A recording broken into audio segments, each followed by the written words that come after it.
ठीक है.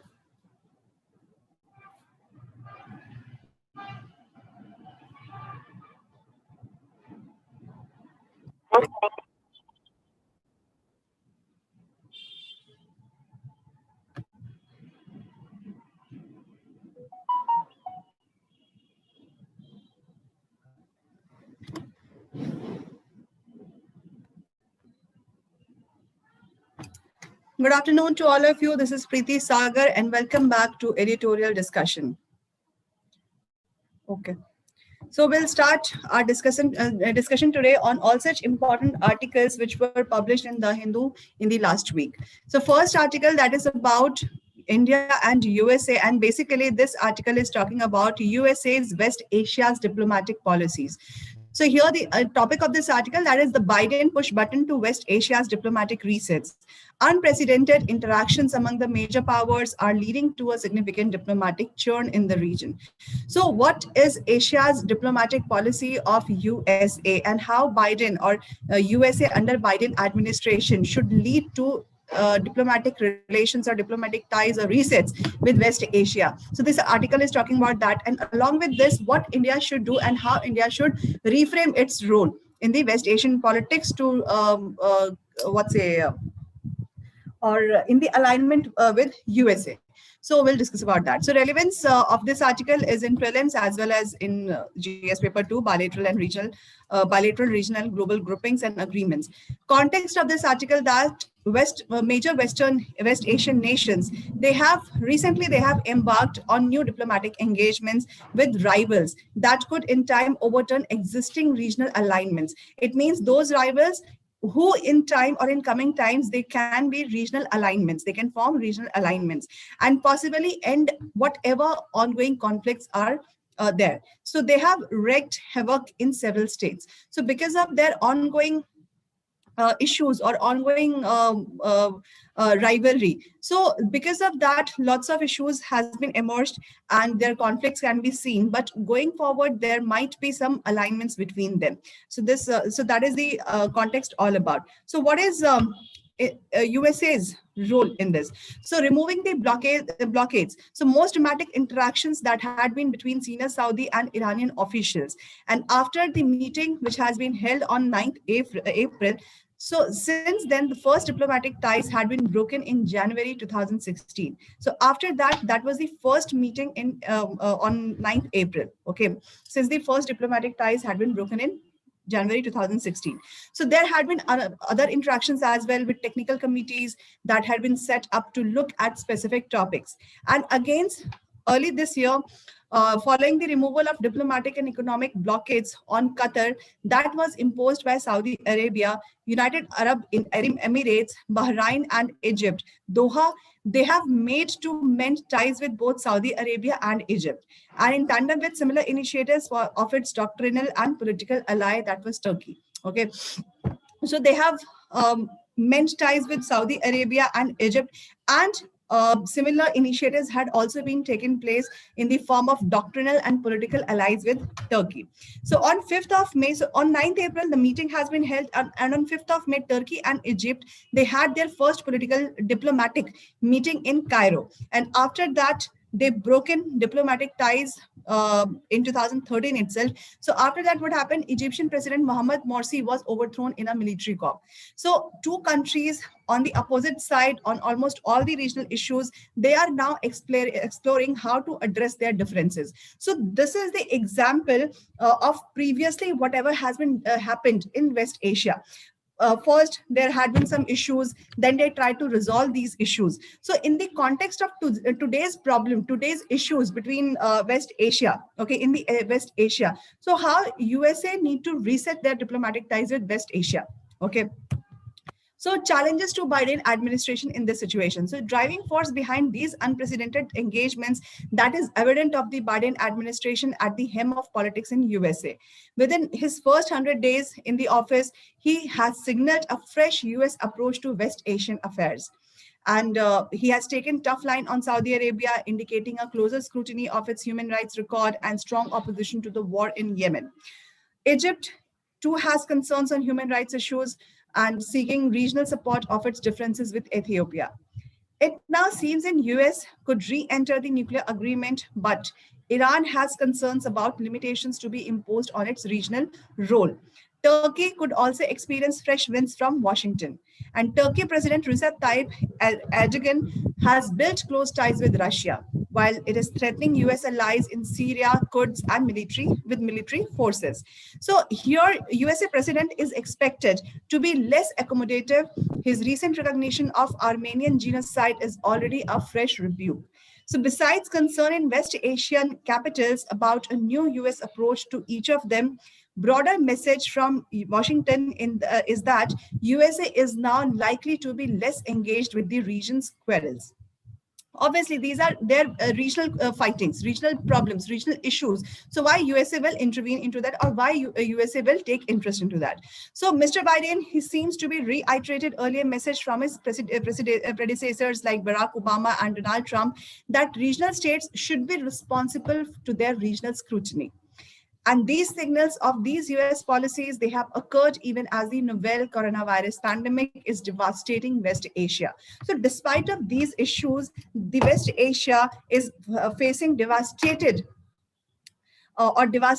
pandemic results. So besides widespread infections and deaths, viral epidemic has severely damaged regional economies. Oil prices remained in the doldrums, creating uncertainties for the producer states. And finally, one major factor which is encouraging these unprecedented interactions among rivals is their recognition that ongoing regional conflicts which is going on in Syria, Yemen, and Libya. And despite the massive deaths and destructions, they have yielded no military outcomes and now demanding for fresh diplomatic approaches. So they are themselves involved in military clashes with each other. They are facing devastating results or devastating, results of novel coronavirus or pandemic. So despite of these many issues or these many tensions are being going on, and human rights violations are still going on. So following the first meeting in Baghdad, Iran and Saudi Arabia, they have made some efforts so that they can improve the atmosphere in their countries. And in the recent interview, Crown Prince Mohammed bin Salman, he spoke of seeking a good and special relationship with Iran. So Iranian spokesmen, they have responded by referring to a new phase of cooperation and tolerance. It means between these countries, Saudi Arabia and Iran. So priority of the kingdom is to end the Yemen conflict. The lethal attacks from the precision missiles of the Houthis said to have been provided by Iran, and these are a threat to national infrastructure and morale. So recent Houthi attack on the oil-rich Marib is also a Saudi concern. While Iran, they would like the blockaded Hodeidah port that is partially open so that they can use to rush humanitarian aid to the beleaguered Houthis. And Iranian Foreign Minister Javed Zarif has supported the Saudi offer of a ceasefire in Yemen. So both the countries, they are sharing concerns which is relating to the political impasse which is going on in Lebanon and the security of the waters of Gulf and Red Sea, where shadow war on oil and merchant vessels could escalate into a larger conflict. So far, both of them have paid a heavy financial price for their rivalry. Iran's role in Syria that costs its exchequer a few $1 billion every month, and Saudi Arabia has spent several $100 billion in buying weaponry to sustain its partnership with USA. Turkey, on the other side, is also exhibiting diplomatic dexterity, and despite the differences with Egypt over Libya, East Mediterranean waters, and Turkey's affiliation with Muslim Brotherhood, Turkey now seeing Egypt as a valuable partner who can promote peace in Libya and pursue their interests jointly in East Mediterranean by challenging Greece, Israel, and Cyprus. So Turkey has also made overtures to Saudi Arabia, besides accepting the Saudi court verdict of the Khashoggi murder case. Turkey has indicated that it could work with the Saudis against the Houthis and facilitate the post-war political process through the Islamist al-Izza Al-Isla Party. So Turkey has also offered kingdom its advantage drones to be used against Houthi missiles. And Qatar's outreach to Egypt has been well received. So since then, it is appearing to have moderated its ties with the Brotherhood that has toned down anti-Egypt broadcast on Al Jazeera television and that is a major potential investor in Egypt's flagging economy. So to promote regional peace, Qatar's foreign minister, they have called for a structured dialogue of the Gulf countries with Iran, affirming its views that Iran is a major presence in the regional security scenario because lots of issues that emerged from Iranian side. So there are very early days and all the sides concerned, they have long way to go in resolving their differences. Egypt, which remains uneasy about Turkey's ties with Brotherhood and its regional ambitions. Saudi Arabia, they have similar concerns about Turkey's doctrinal affiliations and their relationship with Iran.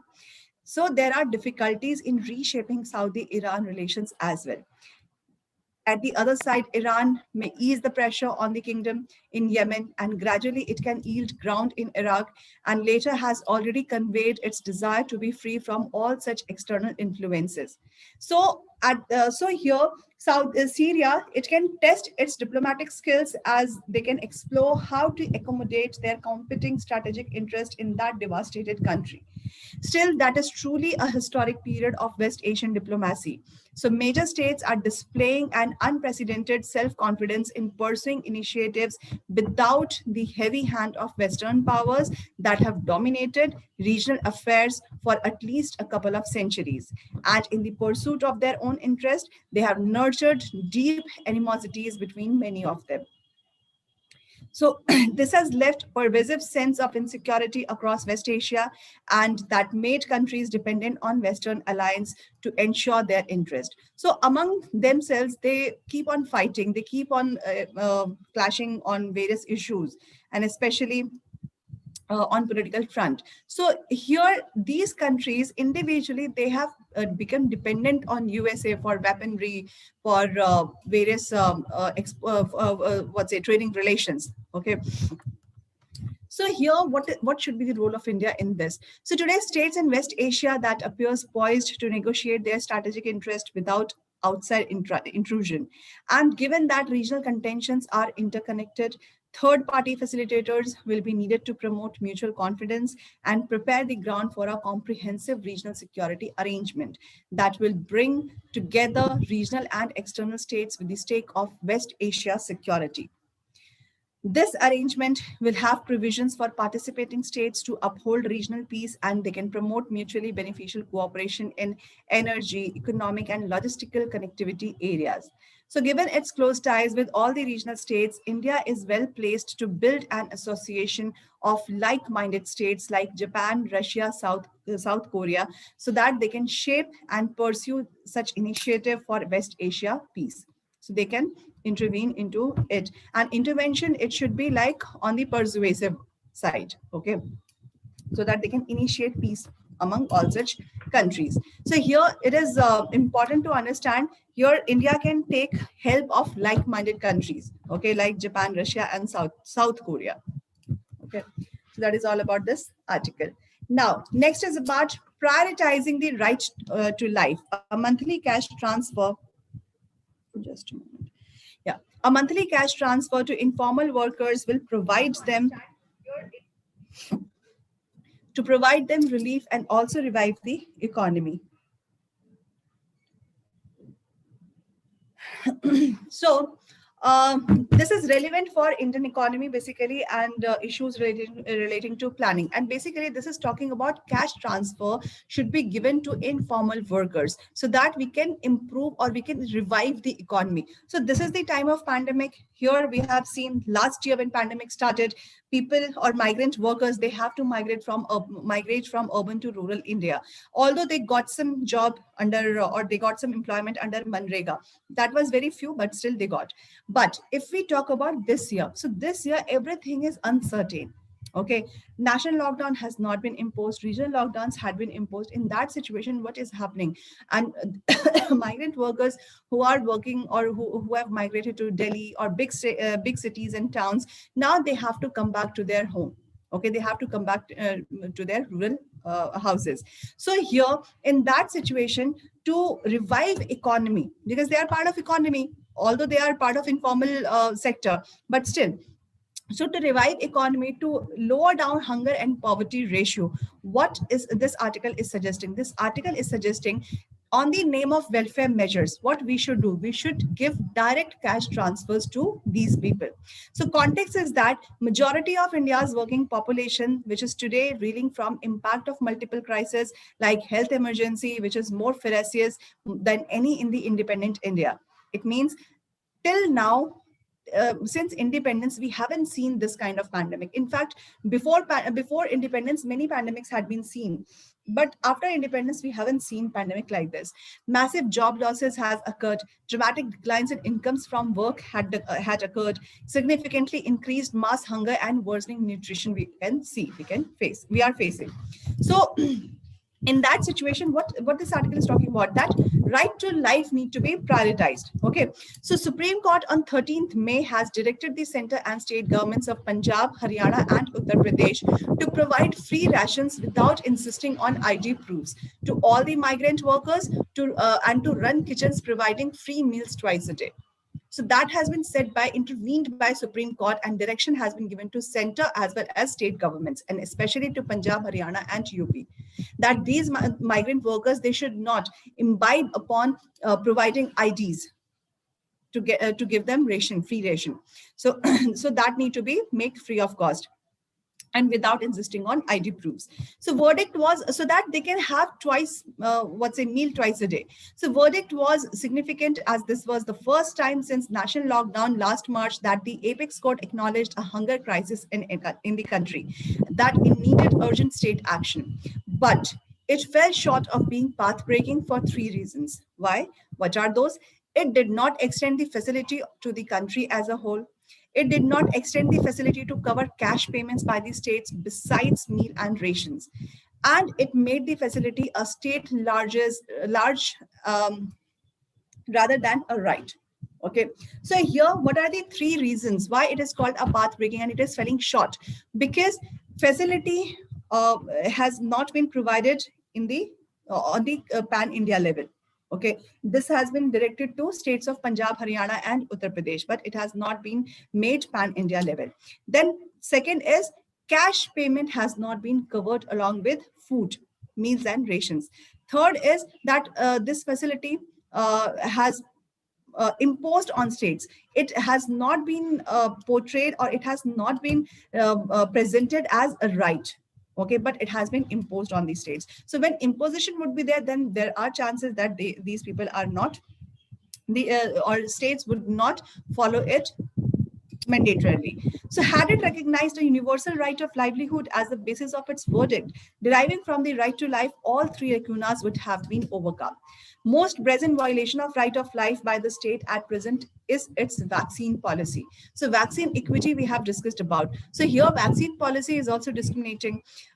Central government has said that from 1st of May 2021, it will be provided to the larger chunk of the population that belongs to 18 to 44 years of age. Okay, it means the young population of the country, but shortage of vaccines we are facing. Okay, so here it is also not, or it is also violating the right to life. So being vaccinated against COVID-19 is essential for defending one's right to life. And since the state must respect everyone's right to life, it must make the vaccine equally available to all, irrespective of the recipient's capacity to pay. And why equity or equality is not there? Because vaccines at private hospitals, vaccines to the states, these are available at some cost, which migrant workers or informal workers, they might not afford it. So they would not get vaccinated. Okay, so to provide vaccine equity, or it should be provided free of cost, and that should be driven by government. Okay. So this can be accomplished only vaccination is free. And in many countries, including most privatized medical systems like USA, vaccines are being distributed free to all the people. And India is making people aged 18 to 45 years pay to be administered these vaccines in private clinics, an obscene and counterproductive strategy to deal with the pandemic. This is the outcome of many grave failures of the Indian government. It did not ensure adequate production through compulsory licensing of more producers. It did not order enough vaccines. It reneged on its responsibility to provide these vaccines to the state governments. It introduced differential pricing, forcing state governments to compete with each other and with private clinics to buy vaccines. And it allowed price gouging by Bharat Biotech and Serum Institute of India. So only two producers are available in India. It should be extended to other producers as well, so that production of vaccines can be uh, can be improved more. Okay, it should the production can be taken place at large scale, and so enough production is not going on. Compulsory licensing that should be made, and in order of vaccines should be available. Okay, or vaccine should be available in proper order, and responsibility to provide these vaccines to the state governments. Okay, differential pricing they have introduced, which is also discriminatory in nature. State governments had been forced to compete with each other and private hospital with private clinics or hospitals to buy vaccines. So this is also not favorable. Okay, so the lack of consideration for lives is matched by callousness about the loss of livelihood that has come about during the second wave. Somewhere 90% of the workers, they are informal with no leave or social protection. They have denied adequate compensation over the past year of lockdowns, restrictions, and economic distress. So, but there is hardly any public outcry about the plight of the nearly 1 billion people whose lives depends on the informal activities. And policymakers of our country, they are especially who are working at the national level, they have completely abandoned them. So consequences of inaction that is going to be dire and long lasting, not just for people experience untold sufferings, but for the country and the future economic trajectory. So as per the recent study that is called Hunger Watch by a large collective of social groups, which has found that even 2 months after the lockdown was lifted last year, two-thirds families have reported eating less than they did before the lockdown, and a reduction in healthy food. So, for a quarter of the families surveyed, income had fallen by half.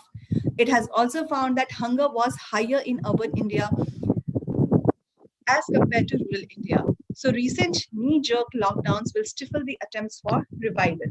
So, what fiscal measures should be taken? Even as the country confronts its greatest humanitarian crisis in half a century, India, that is one of the few countries in the world that has not come up with significant fiscal package to counter the health and economic effects of the pandemic. It has remained fiscally conservative, and actual central government spending over April 2020 to February 2021, which has shown a rise in non-interest expenditure, was only by 2.1% of GDP. It means only 2.1% of GDP has been spent to deal with pandemic.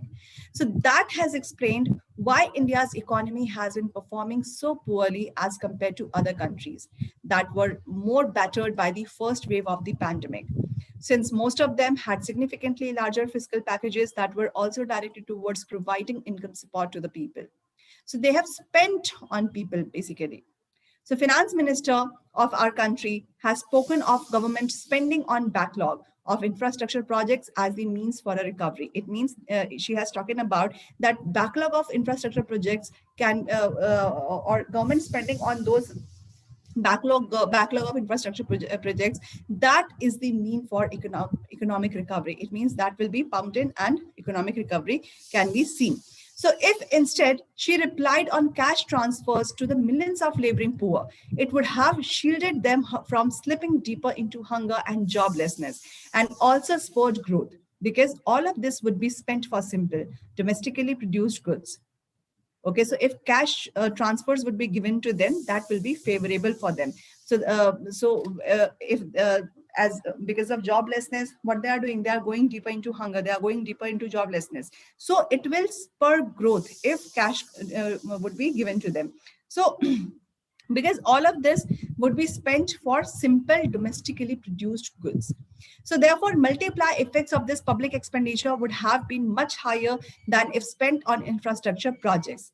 Free rations and meals as mandated by Supreme Court, though it will be beneficial, but have very little expansionary effect on the economy.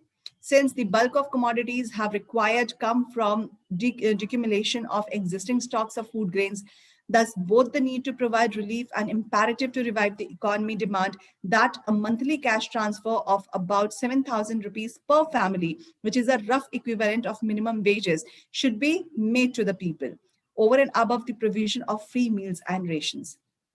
So in the end, they are saying that 7,000 per month, which is a base, okay, or equivalent to, or rough equivalent to minimum wages. So minimum wage amount should be given to them so that they can spend on their expenses, okay, apart from meals and rations. So meals and rations had been given to them, but besides fooding, they need some money for their spending, for medicine, for vaccination, for other things as well. Okay, it is not only about fooding, it is also about clothing, what they are wearing, how, for their hygiene as well. So they need money for this. So here, for economic revival, okay, economic revival, whenever we talk about, it is related to circulation of money in the market. So when, because of joblessness, because of unemployment prevailing in the society, what is happening? These money circulation has been stopped. It has been contracted. So just to expand it, just to revive the economy, cash transfers is the best solution for this. Okay.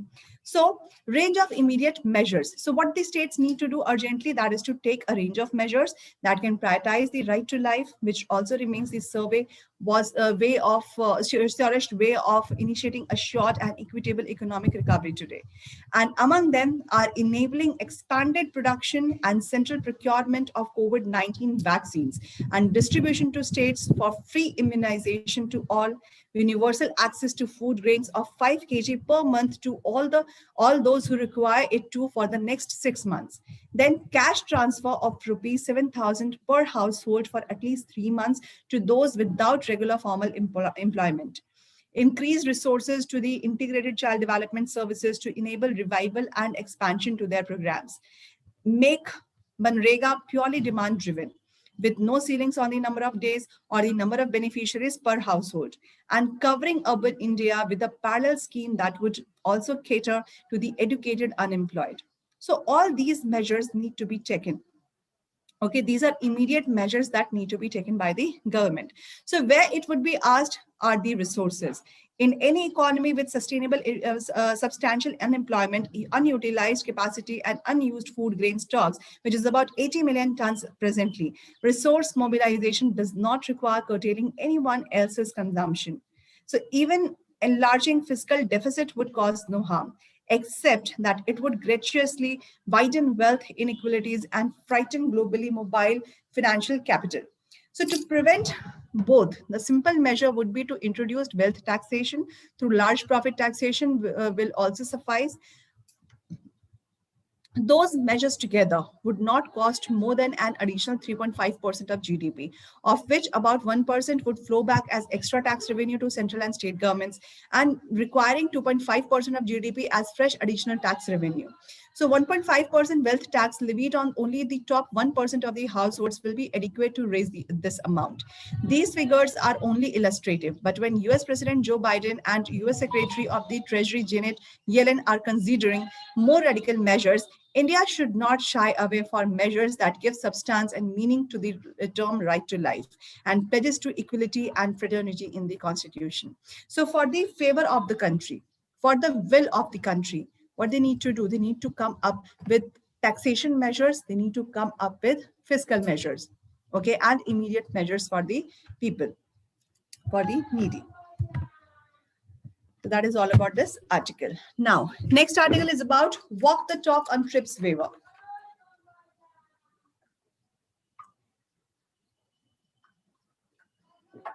Government should offer co-vaccines technology to domestic pharmaceutical companies and foreign corporations. So context is here. regarding co-vaccine technology should be transferred, should be shared with India for domestic production, okay, to the domestic pharmaceutical companies for domestic productions and foreign corporations as well. So context is that member of WTO are under an obligation to ensure that the domestic intellectual property rights laws conform to the requirements of the trade related aspects of intellectual property rights agreement. When pandemic hit the globe, India and South Africa piloted the proposal to waive key provisions of the TRIPS agreement on COVID-19 vaccines, drugs, therapeutics, and related technologies. So core idea behind this that IPRs or intellectual property rights like patents should not become barriers in scaling up production of medical products, which is essential to combat COVID-19. TRIPS waiver proposals now backed by USA is essential because it would give immunity to member countries from a legal challenge at WTO if other domestic or their domestic IPR law suspended or do not enforce IP production on COVID-19 medical products. So it is uncertain when TRIPS waiver would be adopted or what conditions it would be subjected to. Meanwhile, nothing is stopping India from using the existing flexibilities under Patents Act of 1970 and compulsory licenses, which is consisted with the TRIPS agreement to increase the supply of COVID-19 medical products. While issuing compulsory licenses for COVID-19 vaccines in the absence of technology transfer, which is easier, and that has been done. So they can be used to augment the supply of drugs and other therapeutics. And for instance, NATCO, which is an Indian pharmaceutical company, it has requested a compulsory license under Section 92 of the Patents Act of baricitinib, which is a COVID-19 drug. So Insight Holdings Corporations, who is owning the patent for baricitinib with the license to Eli Lilly, okay, which is an American drug company. So likewise, there are demands that compulsory licenses to be issued for drugs like remdesivir to augment supply. And NATCO's application demonstrates that the option of issuing compulsory licenses is available to the government. However, despite the nudging by the judiciary and others, government inexplicably has not made use of compulsory licenses in the pandemic, which is ironic because India has historically played a leading role in mainstreaming TRIPS flexibilities like compulsory licenses to the WTO. So to make matters worse, central government in an affidavit which has been filed before Supreme Court a few days ago that suggests that issuance of compulsory licenses will not be effective. Specifically, affidavit states that the main constraint in boosting the production of drugs like remdesivir is the unavailability of raw materials and essential inputs. So here waiving off IPR is not the only solution, but the solution is to provide raw materials and essential inputs for the production of those medicines and vaccines. So if that is the real bottleneck and not IPR related legal hurdles, then why India is pushing for a TRIPS waiver at WTO? After all, TRIPS waiver is about overcoming legal impediments and not about addressing supply side bottlenecks. Affidavit has further stated it is presumptuous to assume that patent holder will not agree to more voluntary licenses. And thus the government believes that voluntary licenses are not compulsory licenses. And these are the only way to these are the only way forward to address shortages of COVID-19 medical products. So interestingly, those who are opposing TRIPS waiver at WTO advance the same argument. And first step in advocating for the removal of IPR-related impediments at the WTO is to make the use of existing lawful means. So even if insufficient to lift the obstacles that come in the way of manufacturing patented products domestically, therefore government stand before the Supreme Court is not only contradictory with India's position at WTO, but also severely undermines it. So this would make the TRIPS waiver negotiations arduous. To make its TRIPS waiver stand convincing, government needs to make aggressive use of Section 92 and 100 out of Patent Act to license all patents necessary to make COVID-19 medical products without waiting for a private party to apply for a license. An assertive posture on compulsory licenses would also have the advantage of forcing several pharmaceutical companies so that they can offer licenses voluntarily. Now, License to produce Covaxin. So India's development of Covaxin is a spectacular scientific achievement. And with the involvement of taxpayers' money in the development of Covaxin, government has a stake in its IPR or intellectual property right. So government should not only transfer Covaxin's technology to domestic pharmaceutical companies to boost national supplies, but they can also offer it to the foreign corporations. By unlocking its vaccine technical know-how to the world, India would demonstrate its resolve to walk the talk on the TRIPS waiver. Licensing Covaxin widely would enable India to live up its reputations of being the pharmacy of the world and also put pressure on developed countries to transfer their vaccine technology to developing countries. So here, India must take a consistent stand on IPRs on COVID-19 medical products internationally as well as domestically. So the solution lies in the India's hand only. That is all about this article. Now, next article, which is related to Marathas reservation. We have already discussed one or few articles on this. So this article is also talking about Maratha reservation, which has been squashed sometimes before by Supreme Court. So article is about interpretations which impede a just social order. Maratha reservation case also shows that divesting states of the power to undermine backwardness hits federalism. So here, basically, Maharashtra is not the only state who has come up with the reservation or the ceiling of the reservation has been violated. But Haryana is one of the prime example. Andhra Pradesh is one of the example. Tamil Nadu is another example. So why Maratha reservation has been quashed by the Supreme Court? So on 5th May, Supreme Court of India has declared as unconstitutional a Maharashtra law, which has provided for the reservation of the Maratha community in education and public employment in the state. Sorry. 4 judges of the 5-judge bench wrote separate opinions from which 3 primary findings has emanated. First, court held that the Maratha community did not constitute a socially and educationally backward class. Second, judges discovered that law was in the breach of a rule previously set by the court disallowing reservations made in excess of 50% of the total available positions. It means it is violating the ceiling of 50%, which has been set under Indira Shawni case by Supreme Court.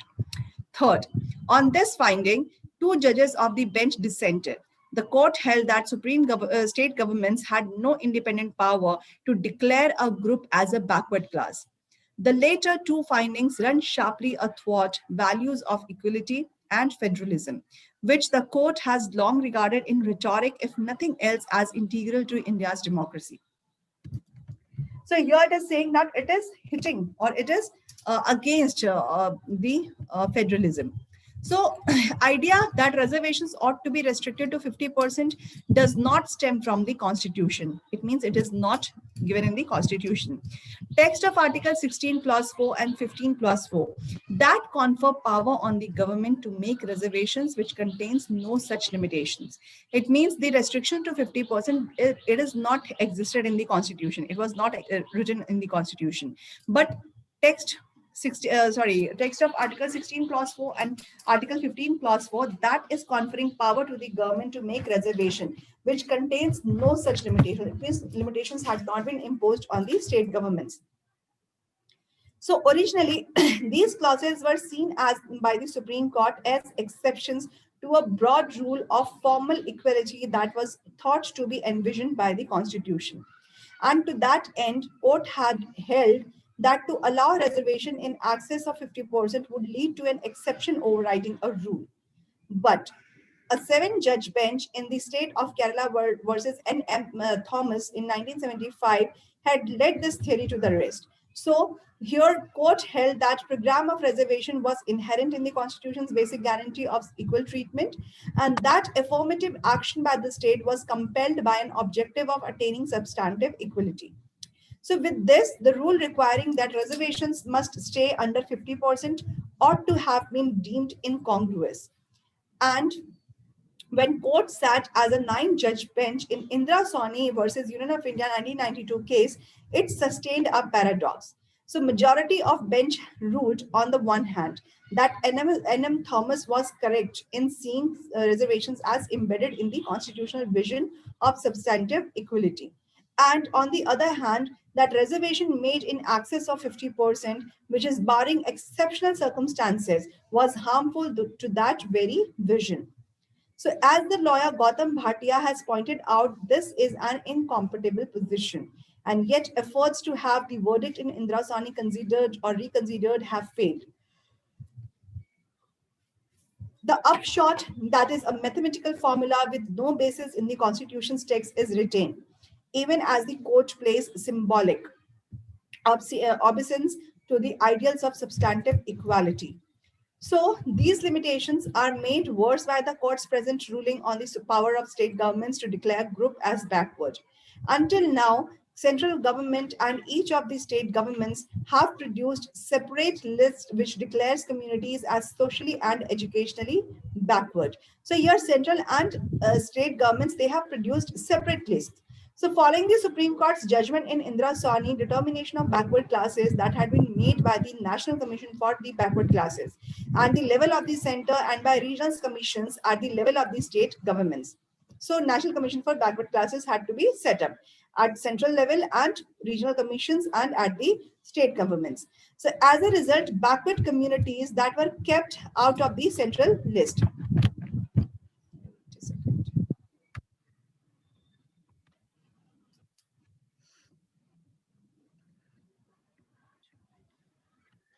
Sorry. So backward communities, they had been kept out of the central list, and these were entitled reservation at least for 3 posts and seats under the control of state governments. Like 25 different groups had been categorized as backward in Tamil Nadu, and they did not find place in the central list. So that was state list, individual. So this division in power, which gave states autonomy to classify groups as backward, which has stood in contrast to the list of scheduled caste and scheduled tribes. So in that case, to those lists, right from the constitution's inception, the power to prepare them vested solely with the union government. It means that is up to the will of union government whom they want to add into the backward list, not the state government. So Supreme Court has now held that this distinction no longer holds good. And as per 102nd Amendment Act of 2018, which has formed the basis for the court's ruling, which granted constitutional status to the National Commission for Backward Classes. So additionally, it has introduced Article 342 Clause A, through which it has stipulated that the President of India may, after consultation with the state government, notify groups of the persons with such a state who are deemed to be socially and educationally backward. So here, state government, they can give consultation. Okay, or President of India, after consulting with the state government, they can notify all such groups, all such communities whom he wants to add into the backward list. Okay, so any such central list, the clause clarified, could only be altered by Parliament. Parliament, central government, they can only alter the central list. So Article 366(26)(c), that was also added, and socially and educationally backward classes was defined as such backward classes, and they are so deemed under Article 342 Clause A for the purpose of this constitution. So in the interpretation of these changes, majority of bench had concluded that constitution had now created a structure for determination of other backward classes which are identical to that in place for the preparation of the list of scheduled caste and scheduled tribes. And the verdict, which has controlled predominantly by Justice R. Ravindra Bhatt's opinion, had relied on the plain meaning of Article 342 Clause A and Article 366(26)(c). So it has overlooked at least two essential factors are there. First, the term central list, which is used in Article 342A, that has always been understood in contradistinction to the term state list, and that it is referring to the categorization of groups as backward for the purpose of reservation to post and seats under union government's control. So here clash emerges between central and state government on the issue of backward classes. Secondly, When state governments objected to the 102nd Amendment on the ground that their power had been divested, Union Minister of Social Justice and Empowerment Thawar Chand Gehlot had assuaged their concerns and pointed out that the proposed changes do not do no such things. And the right to include or remove in the state list will always remain as it is, and it will be violated unless said in the parliament. It means parliament has power to amend or remove from the state list. So that is an acceptable proposition of constitutional interpretation to hold that external aids like parliamentary debates are only useful when plain meaning of provision is unclear. And the term central list in Article 342A, unlike Articles 341 and 342, which is concerning the preparation of a list of scheduled caste and scheduled tribes, that shows, if anything, Constitution recognizes the power of state government to frame lists of their own. Any other interpretation of the term central list would only impine on the plain meaning of the term. And on the other side, if one were to concede that two interpretations to the amendments were plausible, then one would have thought that court would have adopted the interpretation which allows for a more equitable division of power between the central and state governments. So if majority's interpretation of the 102nd Amendment is correct, then changes altogether dispossess states from exercising a time-honored authority. Yet the amendment, in the court's belief, did not violate the Constitution's basic structure. So that was because, according to the majority, alterations neither took away the very essence, which is very essence of the federalism, and nor denuded the states of their effective power to legislate. But it is hard to see how divesting states of a power this critical to classify groups as backward and titling many communities to protection under Articles 15 Clause 4 and 16 Clause 4, which can be seen as anything but offensive to the essence of federalism. The changes which are interpreted by the court are by no means superficial. They directly impede the ability of states to secure a just social order. Union government, which has already filed a petition to review the judgment insofar as it limits the power of state governments. Should the court refuse the plea, that is imperative that Parliament amends the Constitution and grants of states an express power to determine backwardness. And any other results will offend the delicate balance at the heart of Indian federalism. So here in this situation, what it is suggesting that to protect the Indian federalism or to protect the federal polity, what we need to do, state and central government, they need to take decisions together by without violating the rights of state governments, or without violating what is required to the state governments. Okay, so here the issue is regarding Maratha reservation, which has been quashed by Supreme Court on the lines of three things, as we have discussed in the starting. So bench of the Supreme Court has said that it is violating the ceiling of 50%. State government is not empowered to declare any community as socially and educationally backward. Okay, and what was the third one? That was what? That was Maratha community. They does not. They are not they do not constitute socially and educationally backward class. Why? Because in Maharashtra, if you see, Marathas are the community who are highly educated, who are working population, who are having representation in politics as well. So on what basis they are demanding reservation? Okay, so these are the basis of this. Now, so that was all about this article. Now, the next article is about the College of Laws that leaves the worker out in the cold. Universalization of Social Security remains an unfulfilled aspiration in the new Code of Social Security. Okay. So context is that COVID-19 have destroyed lives and livelihoods, and unprepared government has rendered low-paid informal workers who are constituting 90% of the workforce totally helpless, pushing them further into poverty. Imagine if these same informal workers, if they are having or they had social security, which includes free basic curative care in the public clinics and hospitals, the elderly had old age pensions, dying had death or disability insurance or life insurance. So a situation would have been something else. Imagine also that they had at least a minimum income guarantee, which prevented them from falling into debt. Debt is currently exploding among the poor as their income collapsed. So situation must have been something else. So India's parliament in September 2020, they have passed a social security code. Does this law even attempt to provide these? Let anyone guarantee them? So we shall set aside the issue of free basic curative health care, since social security code does not have that in its scope. It means it is not providing basic curative health care for the free of cost. Fair enough.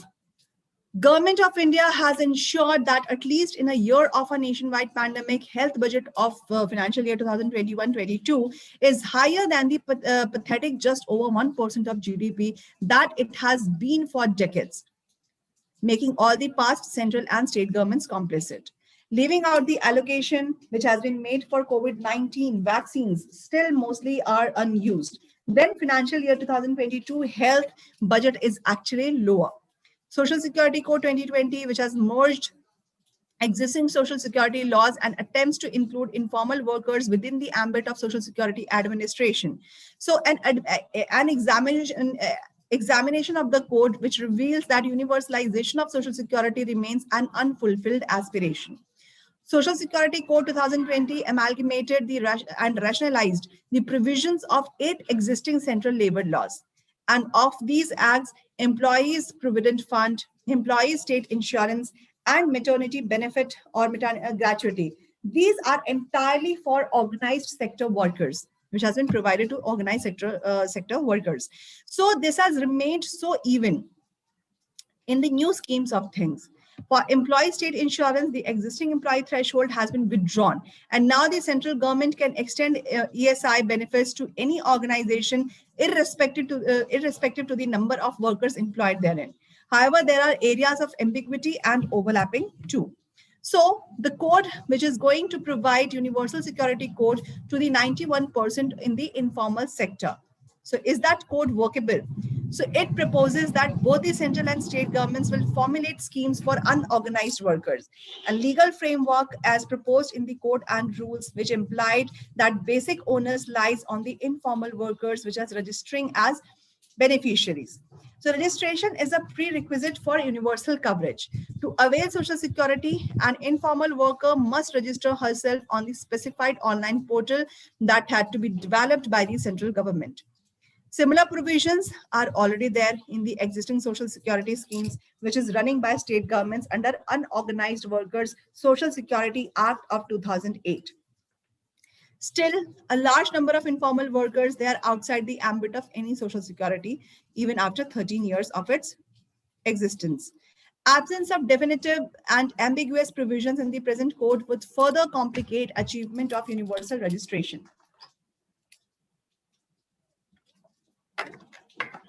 Also, experience are showing that there is an awful lack of awareness among informal workers regarding their social security schemes. Online registrations places a further challenge as most informal workers are lacking in digital literacy and connectivity, already demonstrated by a similar registration requiring for COVID-19 vaccines under CoWIN, which is a government app. Informal workers, they are also finding it difficult to furnish all documentary papers which are required as part of registration process. Most informal workers, they are footloose casual workers, 26% of all the workers, and self-employed are 46% of all. So they move from one place to another in the search of livelihoods because they are footloose casual workers. Furnishing proof of livelihood and income details in the absence of tangible employer-employee relations is very difficult. So such requirements deter informal workers from completing the registration, and they continue to remain outside the social security ambit. So in this situation, interstate cooperation is imperative. So further, unorganized workers are spread across the length and breadth of India. Interstate agreement and cooperation becomes imperative. The code does not provide for such eventualities. Ideally, central government should conceptualize a basic structure, which if it gets successful, then it should be adopted by states after necessary customization. Without such a basic structure, implications of this code would be too varied across states to be administered. Providing holistic social security cover for the unorganized workforce in a simple and effective manner, that is something lost in the central state labyrinth and jurisdictional or institutional overlap. So unorganized workforce, which is encompassing minus the minuscule regular workers of unorganized sectors. This identity should be primal, and all unorganized workers should have given basic social security coverage irrespective of labor market classifications. So the code has failed to undertake such inclusions in a meaningful way. So here they are saying that the identification of all such workers, that should be minused, okay, that should be subtracted, and all such workers of unorganized sector, they should make beneficiaries of such social security code. So benefits, whatever had been given under the code: maternity benefit. Under Social Security Code, provision of maternity benefit has not been made universal. So maternity benefit, presently it is applicable for establishments which had employed 10 workers or more. Okay, then only does that organization or that establishment would be able to avail the benefits of maternity benefit. So definition of establishment in the proposed code did not include unorganized sector. It only included organized sector. So women engaged in the unorganized sector would remain outside the purview of maternity benefit. This obsession with thresholds of the number of workers employed was the bane of earlier labor laws too. Then another is Employee Provident Fund. So Social Security Code has maintained that Employees Provident Fund scheme will remain applicable as before to every establishment in which 20 or more employees are employed. So thus so far, informal sector workers' access to Employees Provident Fund remains unfulfilled too in the new code. Then payment of gratuity. So gratuity shall be payable to eligible employees by every shop or establishment in which 10 or more employees are employed or were employed on any day of the preceding 12 months. But although payment of gratuity are expanded in the new code, it still remains inaccessible for the vast majority of informal sectors or informal workers. So provision of Social Security Code could be used to formalize the workforce to a certain extent. Employers could have been made to own up to the responsibility of providing Social Security Code to their workers.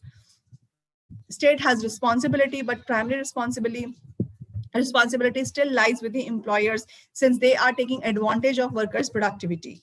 Financial constraints, these are for the states too, but all the code does is to state that it will design schemes for informal workers as and when it deems fit. At the end, this code remains a collage of existing pieces of legislation without that interweaving thread of integration. It has promised but cannot meet those expectations. At a time when India chairs a BRICS meetings in Delhi, that is a preparatory to a summit that is focused on issues of labor, especially informality. So if it fails to even recognize that this is aging without social security and the demographic dividend of the young workforce that could support the aging ends in the 15 years. So this is a dreadful failure on the part of the state in the time of dire crisis for the nation. So it will become too grave in the coming times. Now, so this is all about this article.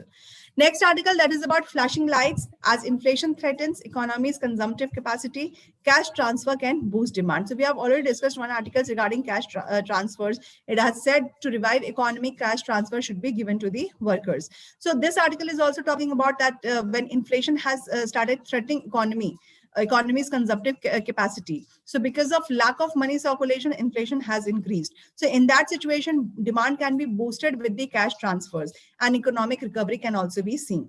So context is that as per the RBI's latest monthly bulletin has confirmed what many economists and anecdotal evidences have been pointing to, that is a sharp black slide in the economic momentum. And in an article on the state of the economy, RBI officials, including Deputy Governor Michael Debabrata Patra, have flagged the demand shock which has inflicted by the ferocious second wave of COVID-19 pandemic. So specifically, they have cited the loss of mobility, impact on discretionary spending and increase in unemployment as clear signs that demand is in the doldrums. Doldrums means what? That it is it is unstable. Okay, so several are basically doldrums are what, where no action can be seen. Okay, so several high frequency indicators for April have captured the reversal in momentum. GST, e-way bills, and that is an indicator of health of domestic trade. This has contracted to 17.5% month on month, while automobile fuel consumption, commercial vehicle sales, and domestic air passenger traffic all had shrunken up from the preceding months. And previously relatively unscathed rural economy too has seen demand begin to dry up as new infections spread wider and deeper into the countryside. So a trend reflected in a 33.5% contraction in the dispatches of two-wheelers and palpable weakening in demand for tractors. Also, unemployment, which has hit a 4-month high of 8% in April, as per the survey by Center and Monitoring Indian Economy. That was at 9.5% on May 18, which is based on a 30-day moving average. Crucially, rural unemployment, which is captured by the moving average, has risen to 8.6%, and this at a time when pandemic's grip and higher spending on health are likely to be pushing up precarity among households in the hinterland. So looking ahead, critical risk to the economy, even as it tries to recover from the last fiscal year's crippling contraction that is posed by the speed at which the virus continues to spread in the country. And with the pace of vaccinations having slowed nationwide, more so in rural, semi-rural areas, the agriculture sector is likely to face challenges in the coming months when sowing for the Kharif crop will need to be done. So reports on the infections and deaths linked to the disease from the villages and towns that portrays a grim picture, and it is hard to see rural demand for anything other than the barest of essentials, including food and medicines, which can revive the economy soon. Okay. So adding to this, the rising cost of transport fuels, sharp increase in commodity prices, cutting across agriculture and industrial raw materials segments, and one sees a worsening of domestic cost conditions as the RBI officials warn. Accelerating inflation can threaten the economy's overall consumptive capacity, and policymakers need to be wary of the real danger of stagflation. What is the meaning of stagflation? It means stagnation plus inflation. So a stagnant situation would occur when people would not have job, people would not have consumptive capacity. Okay, and the rise in the price of commodity would be continued. Okay, so stagflation would occur. No employment, no job, but price of commodity is rising. So shrinking fiscal space with notwithstanding, authorities need to spend more on an expedited nationwide vaccine rollout and must seriously consider direct cash transfer to boost demand. So that is all about this article. All such problems had been discussed in the article. What economy is facing these days? Okay, economy is dying down. Demand has been dropped down. Okay, domestic product or domestic trade has been hampered. Decline in the domestic trade has been seen. Fuel consumption had been declined. Commercial vehicle sale had dropped. Domestic air passenger fare and traffic has been dropped. So all such economic activities has been hampered because of pandemic, the second wave of pandemic. And in that situation, the price of commodity is on the increase, and people are losing their jobs. So at this side, when people are losing their jobs, when they are not having consumption capacity, they are not able to pay for their own consumption. And so in that situation, just to demand is also dropping. So in that situation, what is happening? Whatever commodity is there in the market, the price of those commodities had shooted up. For example, mustard oil, vegetable oil, the price of these essential commodities has shooten up. Okay, it has increased. So in that situation, what is happening? Demand need to be boosted, and this can only be boosted when cash transfers could be done by the government. Then people would have money in their hand. They would spend for their consumption. Then money circulation would occur in the market. Okay, so and another thing is that vaccine rollout that need to be emphasized upon, that need to enliven. Okay, so that is all about this article. Now, next article that is about the fault line of poor health infrastructure.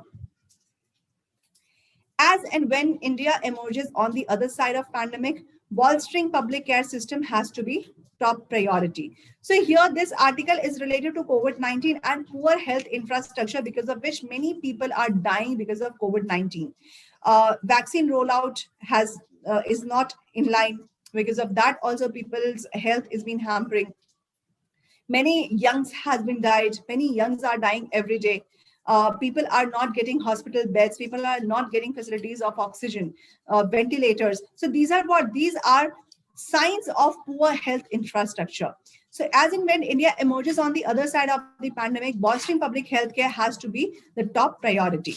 Context is that as the second wave of COVID-19 pandemic ravages India, much bitter home truths and fault lines have been starkly exposed. One of these is the abysmally poor state of the country's health infrastructure. As per World Bank data, has revealed that India had 85.7 physicians per 1 lakh people in 2017, which is in the contrast to 98 in Pakistan, 58 in Bangladesh, and 100 in Sri Lanka, and 241 in Japan. So India is very, very far from it. 53 beds per 1 lakh people. That is also in contrast to 63 in Pakistan, 79.5 in Bangladesh, and 241 in Japan. Sorry, 415 in Sri Lanka, and 1,298 in Japan. And 172.7 nurses and midwives per 1 lakh people, in contrast to 220 in Sri Lanka, 40 in Bangladesh, 70 in Pakistan, and 1,220 in Japan. So we are very far from this, far behind them. So situation is a direct result of appallingly low public health expenditure. And latest data narrative from the Center for Economic Data Analysis, that is SEDA. So Ashoka, which is of the Ashoka University, which has shown that this has been stagnant for years. 1% of GDP in 2013-14 and 1.2% GDP in 2017-18, which has included expenditure by the center, states, and UTs on healthcare infrastructure. Health, which is a subject of state, okay, that is a state subject in India, and state spending constitutes 68.6% of all the government health expenditure. However, center ends up being the key player in the public health management, because main bodies with technical expertise are under central control. States lack corresponding expert bodies like National Center for Disease Control or Indian Council of Medical Research. States also differ a great deal in terms of fiscal space to deal with the novel corona pandemic, and because of the wide variation in the per capita health expenditure. So SEDA has prepared an interactive graphic which has allowed users to see interstate variation in per capita healthcare expenditure in 21 major states, and how this has changed from 2010-11 and 2019-20. In this, Kerala and Delhi, these have been close to the top in all the years. They have topped in the healthcare expenditure. Bihar, Jharkhand, and UP states have been consistently towards the bottom of the ranking in all the years, and they are struggling to cope with the pandemic. As a result of a deadly combination of dismal health infrastructure as well as myopic policy disregarding scientific evidence and expert advice. Odisha, that is a noteworthy as it had the same per capita health expenditure as UP in 2010, but now it has more than double than that of UP. So this is reflected in its relatively good COVID-19 management. And given the dreadfully low levels of public health provisions, India has among the highest out-of-pocket expenditures of all the countries in the world, like money. That is money that people spend on their own at the time they receive healthcare. That is out of the pocket expenditure. So WHO has estimated that 62% of the total health expenditure in India is out of pocket expenditure, among the highest in the world. And as per the SEDA's analysis, showing that some of the poorest states like UP, Bihar, Madhya Pradesh, Jharkhand, and Odisha, these are called Bimaru states basically, except Jharkhand and Odisha. So they have a high ratio of out-of-pocket expenditures in total health expenditure. This regressive nature of out of the pocket expenditure, health expenditure has been highlighted in the past. And this means that poor in the poorest states, the most vulnerable sections are the worst victims of a health emergency. And that is happening. Surreal and tragic visuals of bodies floating in the Ganga serves as a grim reminder that poor have no dignity in life or in death. Families that has been stripped to the bone trying to save the lives of their loved ones but cannot even afford a decent final farewell for them. And we have seen in the past week, when dead bodies had been flown flown in the Ganga River from UP to Bihar. Many of the dead bodies had been revealed from the river bank of River Ganga when storm came. So these are what indignified deaths we are giving them. We are not able to save their lives. We are not even able to give them dignified death. So where our civilization is moving towards. So interstate variation in health expenditure is highlighting the needs for a coordinated national plan at central level to fight the pandemic. This is the duty of central level, to come up with a coordinated national plan. Center already had tightly controls major decisions, which includes additional resources that raised specifically for pandemic relief, like Prime Minister Citizens Assistance and Relief in Emergency Situation, which is called PM CARES. Okay, so what we need to do, we need to have tightly control over these decisions. Okay, the additional resources which we have given to them. So where the money has gone, why money is not being spent on this? So early declarations of victory over COVID-19 were very clearly credited to the central government. SEDA has shown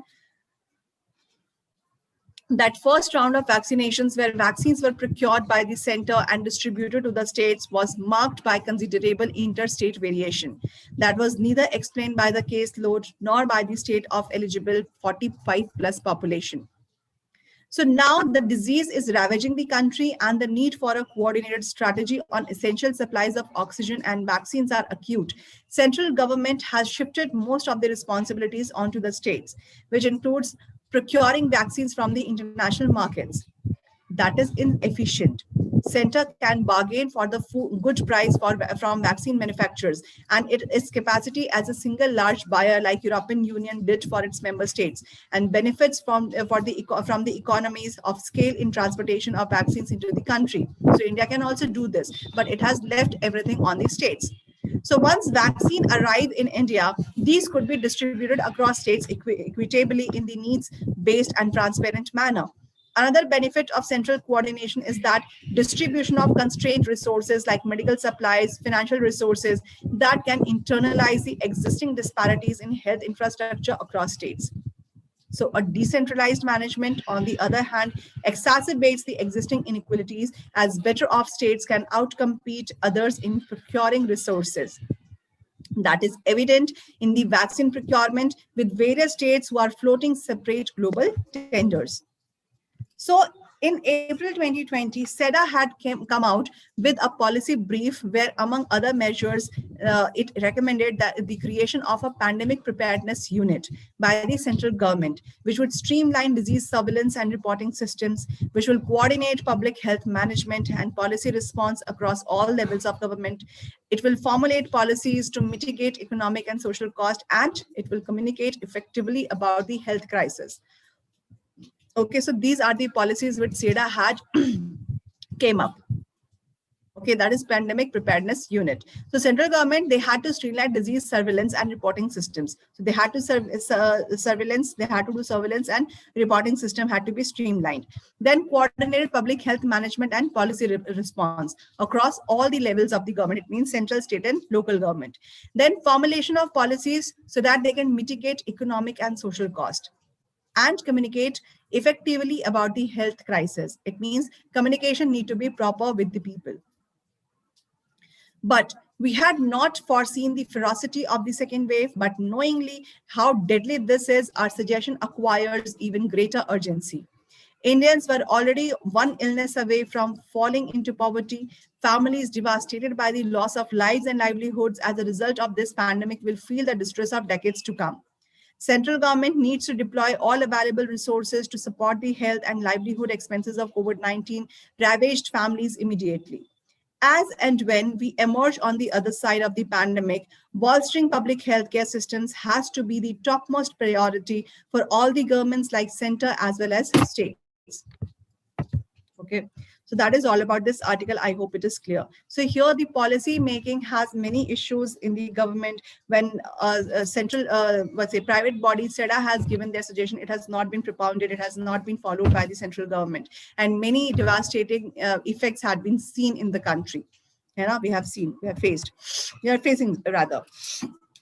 Now, next article, that is about Israel-Palestine issue.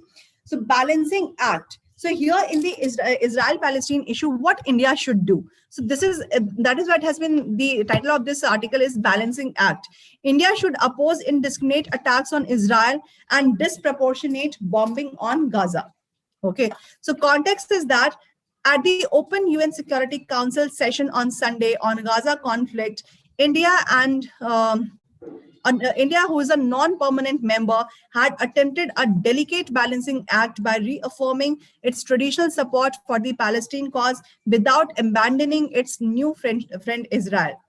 So at the session of UN Security Council, which has held on the last Sunday on this Gaza conflict. So India, which is a non-permanent member. So what it has said, it has tried to attempt a delicate balancing act by reaffirming its traditional support for the Palestine cause.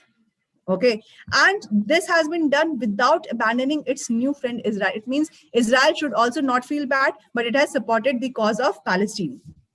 Okay, so T.S. Trimurthy, who is India's permanent representative at UN, had expressed concerns over the violence in Jerusalem and possible eviction process of Palestinian families in Sheikh Jarrah and warned against attempts to unilaterally change the status quo in Jerusalem.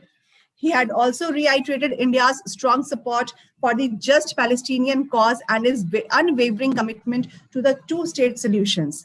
But India was careful not to upset Israel's sensitivities. There is a direct condemnation of the rocket attacks from Gaza, but no direct reference to the disproportionate bombing Israel had been carrying out on the impoverished Gaza Strip since May 10th. India had also did not make any reference to the status of Jerusalem or the future borders of the two states in line with the recent change in its policy. Until 2017, Indian position was that it had supported the creation of an independent, sovereign Palestine state based on 1967 border and with East Jerusalem as its capital that lives alongside Israel. The balancing did not appear to have gone down well with the Israeli side. When Prime Minister Benjamin Netanyahu, who had a good rapport with Narendra Modi, had thanked 25 countries that had stood with Israel, there was no reference to India because India had supported the cause of Palestine. So for India, which voted against creation of Israel in historic Palestine in 1947 in UN General Assembly, it has ties with Israel have transformed since early 1990s. And in 2017, Mr. Modi became first PM, Indian PM, to visit Israel, and Mr. Netanyahu traveled to India in 2018. So while Israel ties are on a strong footing, India cannot ignore Palestinians for historic, moral, and legal and realistic reasons. So historically, India, which went through the horrors of 1947, had opposed the partition of Palestine. And throughout the Cold War, it remained a strong supporter of Palestinian freedom, which has taken a moral and legal position against the Israeli occupation in the line with international laws and norms.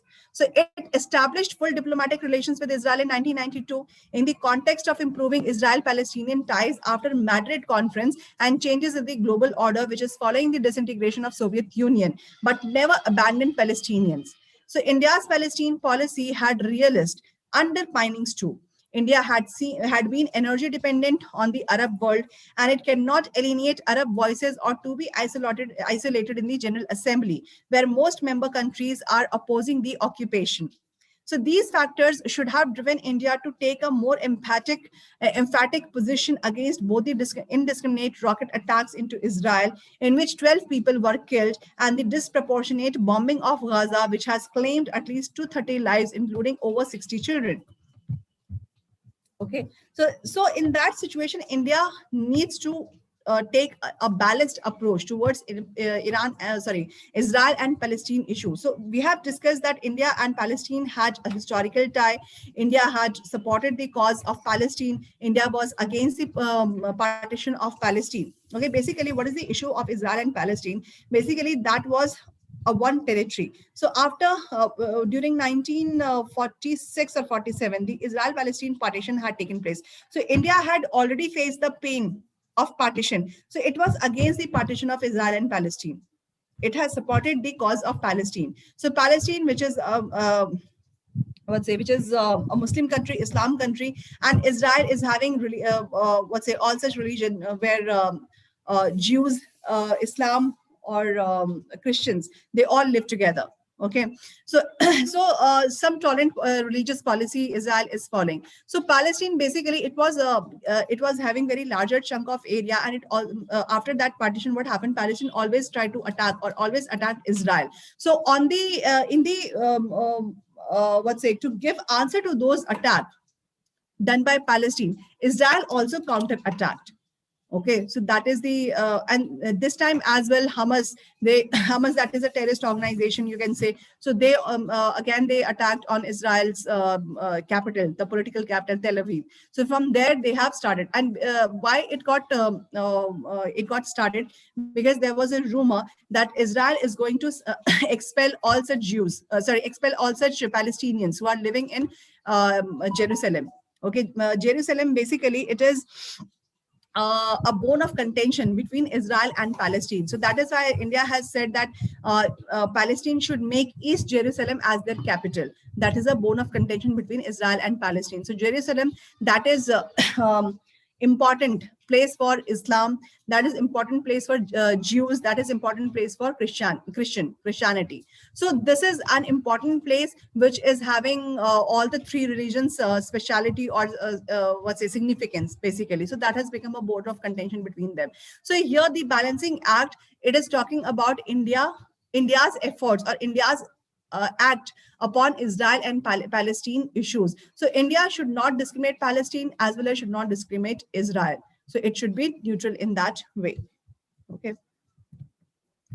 Now,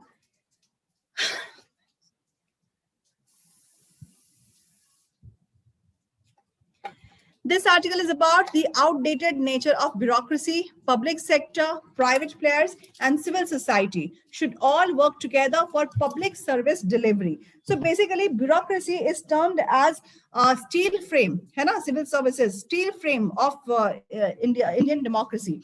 And basically, bureaucracy is required in India for the policy formulation and policy making.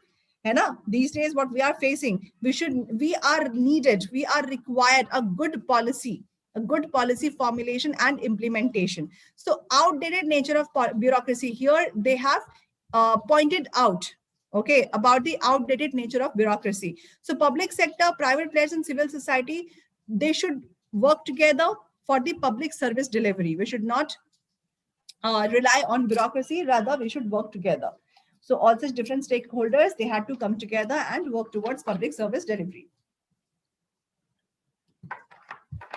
Context is that COVID-19 has tested the resilience of all the public institutions. Despite its efforts, bureaucracy has emerged as major concern for the ineffective response to the COVID-19 crisis. This inadequacy is the reflection of the outdated nature of public bureaucracy. Okay, why we are saying inadequacy? Because of its inefficient measures, inefficient actions taken to deal with the pandemic. So in 21st century, democratic countries are still relying on traditional bureaucracies to perform public policy formulations and implementations roles. These bureaucracies, they have outlived their relevance. Weberian bureaucracy still refers a generalist over a specialist. Generalist officer, whenever we say these are IAS and state civil services or service officials. So they are deemed as an expert, and as a result, they are superior. So even if the officer works in one department or ministry today and in another tomorrow, so they are generalist, basically. So specialists in every government department, they have to remain subordinate to the generalist officers. So COVID-19 pandemic has exposed this weakness. Healthcare professionals who are specialists have been made to work under generalist officers. It means healthcare workers, doctors, nurses, they have to look after the decision taken by those generalist officers, IAS or state civil servant officers. Okay, because they are permanent in nature. They are superior than these specialist officers. So that is what this has shown, the weakness of the bureaucracy, because these people, they are not specialists. They, whatever they are decisions they are taking, this is not favorable to deal with the pandemic. Okay, so COVID-19 pandemic has exposed this weakness. Healthcare professionals who are specialists, they have to made to work under generalist officers, and the policy options had been left to the generalist when they should be in the hands of the specialists. Justification is that the generalist provides a broader perspective compared to the specialist. So this justification has been given that these generalist officers are having wider perspective to deal with the pandemic as compared to generalist officers, sorry, specialist officers. So traditional bureaucracy, it is still stuck with the leadership of position over leadership of function. And leadership of function is when a person has expert knowledge of a particular responsibility and in a particular situation. Wait a moment.